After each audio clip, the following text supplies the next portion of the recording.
Ayan, magandang hapon mga ka-faith. Welcome back to my channel. Ngayon po ay magluluto na naman tayo ng aming hapunan. Ayan, ang lulutuin natin ay ginisang kalabasa at saka string beans with beef. Ayan, malambot na yan mga ka-faith. Kanina ko pa pinalambot. Kaya tara na, i-prepare na natin. Yung kalabasa natin mga ka-faith, nabalatan ko na po. Ayan, at saka nahiwa ko na. Kung ako lang ang kakain yan, hindi ko na po tatanggalin yung balat. Kasi nasa balat daw yung vitamins ng ating kalabasa. Ayan. Ang i-prepare natin ngayon ay yung string beans. Ayan, tignan.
Ayan, ngayon po ay lalagyan na po natin ng oyster sauce. Ito lang po mga ka-faith ang ginagamit kong pampalasa sa lahat ng aking niluluto.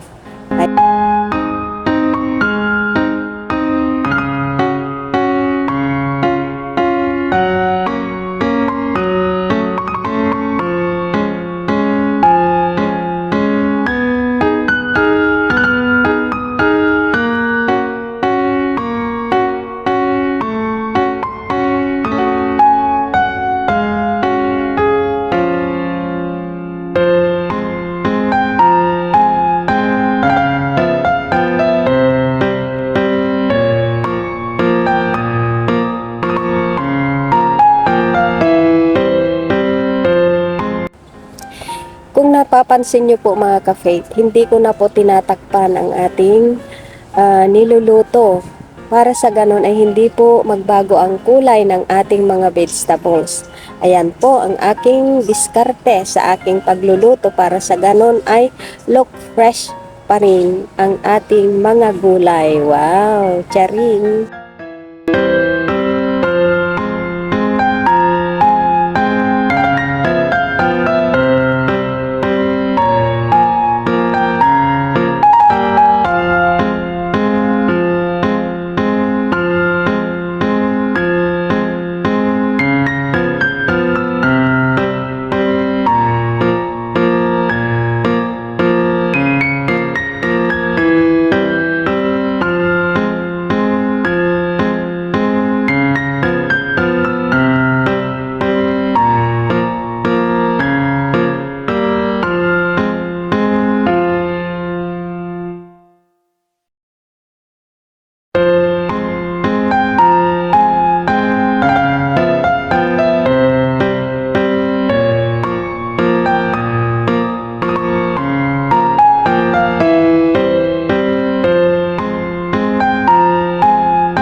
So ayan na po mga ka-faith, ang ating nilutong stir-fried pumpkin and string beans with beef.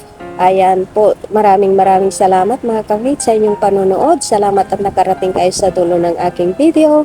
Naway hindi po kayo magsawang sumuporta sa aking channel. Ingat po kayo lagi, ang Diyos ang laging gumabay at mag-ingat sa inyong lahat. God bless!